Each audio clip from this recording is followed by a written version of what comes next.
see each other for 3 years, right? Mm-hmm. It was 3 years. Coming home, it was very much like I'd left a young woman who loved God with all her heart, wanted to serve, wanted to help, and I came back to, I mean, I'm not trying to be rude. I love you. I mean, obviously we're in a much better place, but like a list checker. Yeah. Like you were like, we even had a conversation one time where you were like, I have to present myself. Every time I leave the house, I have to present myself in a good way, because if Jesus comes back, like I want him to see me as my best self. It was just that list checking, that making sure that all the boxes were checked, making sure I did all the commandments, making sure I was perfect in my things, that I looked perfect, that I acted perfect, that I did everything perfect. And that would get me closer to God. And if anything, that just took me farther from God. You had doubled down. I was questioning. And that's how we got married. Jamie really wanted to get sealed, so she asked me to meet with the Mormon missionaries. So I was starting to hit the panic button, because I was like, if we are ever going to get sealed, we have got to get sealed ASAP. And my husband's still just like walking this other direction. So I like got in contact with the missionaries. I was in contact with the church there that was like all the leadership, like, okay, we have got to get my husband on board. We have got to get this happening. You were meeting with them, talking about me, like trying to figure out what they could do to get me back in line. And I did. About a month into us living here, I was like, okay, even though I'm having all these doubts, I'm going to trust my wife and my faith, and I'm going to dive full head into this. They even had me speak at the church one time and talk about how I knew the Mormon Church was true, and I used to be Christian. As this is happening, I'm starting to get excited. I'm like, okay, this is my husband. This is who I married. Like, this is where we're headed. We're headed to the eternal family. Like, we're headed back to God. Like, this is great. All this is happening. And I give that speech, and I get down, and my mouth feels sour. And I know for a fact what I'm saying, I don't believe, but I don't know who Jesus is. So it's not like I have a belief I can turn to. It's just I knew for a fact that what I was saying was not what was true. I told you that day that I was like, I'm done.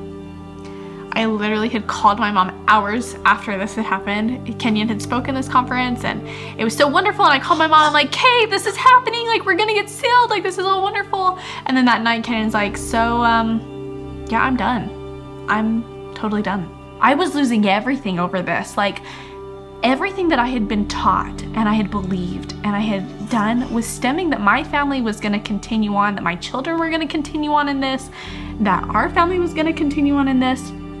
When Kenyon stepped away, I was not only losing my husband, I was losing my eternity, because to reach the top heaven, to reach where you can live with God again in the eternities, you have to be sealed in the temple, and you have to like continue on this chain of eternal families. And all of a sudden I was losing my eternal family. Like, there was I wasn't gonna make it anymore. And so my eternity was on the line, and my children's eternity was on the line, and there was no way I was ever gonna get to be as close to God as what I had the potential of being, and that was devastating. It was so hard to have to go to church, because Kenyon would still come to church with me, but he would like sit and bounce, or like he would have something to say afterwards that just would make me so angry, and I just felt like my life was over.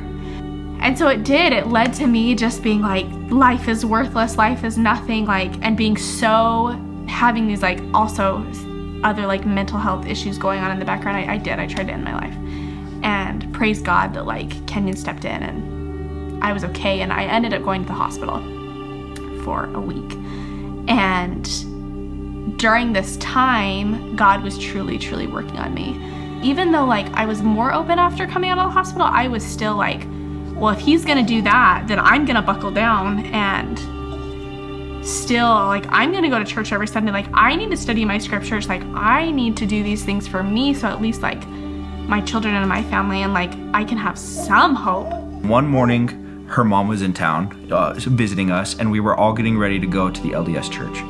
My mom was staying in a hotel, and so we were just alone at our house, and we were having another one of our screaming matches, and And I was just like telling Kenyon like all these things. I have to do this. I have to do this to be close to God. Why can't you just join me? Why are you making it so hard for me to live a life that's close to God? If you would just believe, so many things would be better. Like, I have to drag you to church. And she was like, why? And I was like, because none of it matters. Jamie, the only thing that matters is Jesus. He calls your works dirty rags. There's nothing that you can do to make yourself right with God, and that's the whole point of him coming. Jesus is the only thing that matters. It's not your works. I feel like the Spirit just snuck in, God just snuck in, and it just pierced my heart. And I just remember crying and crying and crying because my whole world, I felt like it was starting to crumble, and then that thing just like crumbled the whole rest of the building. Like it was just a bunch of rubble at that point. And so I remember going to church that day being like, this is wrong. Everything that I thought that I knew and believed, and the whole reason for doing all of this, I think he's right. Like, I think Kenyon's right, and I think I'm wrong. All these like Mormon teachings that I had followed my whole life, something was missing. And it was Jesus. It was just pure Jesus. All you have to do is have faith, and his grace is sufficient. Like, Jesus died for me, and he covers everything, and he is it. It is pure Jesus. Like, none of these to-dos, none of these have-tos, none of the things that I had been taught that were like the add-ons and the prophets and the Book of Mormon and all of these things, the don'ts and the do's and the things, it was all for nothing. Like, it was all missing. The answer is just Jesus. And when you rely on him and his love and his grace, it's enough. And I finally felt like that distance that I had felt from my mission from God finally was gone. There was so much that we had to give up, though. Like, I feel you saying that, and like I'm getting goosebumps, and I'm so happy. Your whole life had been built on the idea that families could be together forever. And you knew that you were going to see your dad, and just because he had been taken from you at a young age, he was still going to be like your father. I knew that accepting Jesus like meant that you and I had to walk away from that idea in a way. Like, it's not in the same way that Mormons teach. So it was almost like, I remember moments of it feeling like you were losing him again. It was not a clean break. Like, it was shattering, and so many pieces had to be taken care of, and so many things had to be deconstructed. Like, Mormonism definitely has bits of truth, but it's so distorted by so many other details that it's so much. And it was so much like, I feel like every single one was like, oh, this piece you want me to give up? Well, this piece is centered in me, but it's not about me, it's about you. So, Jesus, I'll give it up. Like, forever family is like, oh, that's about me. That's about me getting to live with my family for eternity. That has very little to do with you, God. Like, no, like, I don't want that. I want you. My religion was all about myself.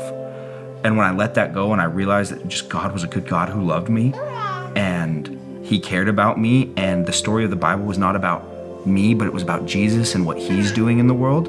Like, even though my hands were clenched, like, he slowly coaxed what I wanted my life to look like out of my hands for him. It's so worth it. Like, there were so many hard days and so many tears and so much struggle and trial and all the things, but I look at my life now and I would do it time and time and time and time and time again to have, I didn't know 3 years ago, I had no idea how good life could be. I had no idea what true joy was. It's talked about true joy and like pure happiness and like all these things, like that's the promise of keeping all those commandments and following the LDS religion. And there's so many promises of that you're going to find true joy, and everybody else doesn't know that. And so in a way it keeps you going back, and it keeps you doing these things because that's what you're chasing, that's what you're after. And letting all of that go and being like, I don't have that promise, but whatever, like, I'm just gonna trust in Jesus. I have found so much more joy and just so much more happiness that is at peace. I finally feel at peace, that there is nothing more I can do. God is enough. Jesus is enough. His sacrifice is enough. And it heals me every day. No matter what you try to do, like, it's never going to be enough. Like, Jesus is the way, the truth, and the life. And like, his grace is sufficient. Believe and be saved. Like, it's that simple. It doesn't have to be complicated. Like, that is the good news of the gospel, is that what Jesus did on the cross is enough for your sins, for you. I am so grateful for the simplicity of the truth that sets you free.